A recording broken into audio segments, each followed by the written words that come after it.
Hello everyone, welcome back to my YouTube channel Bunty's lifestyle and cooking. তো আজ আমি বানিয়েছিলাম শোল মাছের কালিয়া। এটা আমি কি করে বানালাম চলো জেনে নাও রেসিপিটা। আমি নিয়েছি এখানে দুটো পেঁয়াজ, একটা টমেটো, দুটো কাঁচা লঙ্কা আর রসুন। নিয়েছি দুটো বড় সাইজের আলু। এবার আমি একটা মশলা রেডি করে নেব, আদা, জিরে আর শুকনো লঙ্কা। এটা ভালো করে মিক্সিতে পেস্ট বানিয়ে নেব। তো আমি মাছগুলো লবণ হলুদ দিয়ে মাখিয়ে রেখেছিলাম। এবার কড়াই সর্ষের তেল দিয়ে কড়াই গরম হয়ে এলে একে একে মাছগুলোকে ভালো করে ভেজে নেব।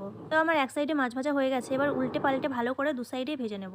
তো মাছগুলো ভাজা হয়ে গেছে, এবার আমি সেই তেলে আলুগুলোকে ভালো করে ভেজে নেব। আমি শুধু লবণ দিয়ে ভেজেছি, হলুদ আমি ইউজ করিনি। এবার আমি কড়াই আরেকটু তেল দিয়ে ফোড়নে দিয়ে দিচ্ছি তেজপাতা, জিরে আর দারচিনি। তারপর দিয়ে দিলাম এখানে কেটে রাখা পেঁয়াজ আর রসুন। পেঁয়াজগুলো যখন গোল্ডেন ব্রাউন হয়ে আসবে তখন আমি তাতে লবণ, টমেটো, আদা রসুন পেস্ট আর করে রাখা সেই মশলাটা দিয়ে দেবো। এবার মশলাটা একটু নেড়ে চেড়ে তাতে আমি হলুদ আর ফিশ কারি মশলা দিয়ে আবারও একটু নেড়ে চেড়ে ঢাকা দিয়ে রেখে দেবো 10 থেকে 15 মিনিট মতো। এবার ঢাকনা খুলে দেখে নিচ্ছি, তো দেখো মশলা থেকে তেল ছেড়ে দিয়েছে। এটাই আমাদের বুঝে নিতে হবে যে মশলাটা ভালো করে কষে এসেছে। এবার আমি এতে দেবো কিছুটা থেতো করে রাখা রসুন। এতে টেস্ট কিন্তু আরো দ্বিগুণ হয়ে যায়। তো এবার ভেজে রাখা আলুটা দিয়ে একটু নেড়ে চেড়ে সেদ্ধর জন্য জল দিয়ে ঢাকা দিয়ে 5 মিনিট মতো লো ফ্লেমে রেখে দেবো। আলু থেকে তেল ছেড়ে দিয়েছে, মশলার সাথে আলুটা ভালো করে কষেও গেছে আর ভালো করে সেদ্ধও হয়ে গেছে। এবার ঝোলের জন্য জল দিয়ে দেবো।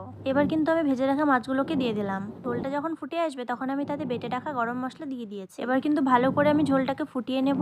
তাহলেই রেডি আমাদের আজকের রান্না শোল মাছের কালিয়া। খেতে কিন্তু দুর্দান্ত হয়। রেসিপিটা কেমন লাগলো সবাই কিন্তু কমেন্টে অবশ্যই জানিও। টাটা।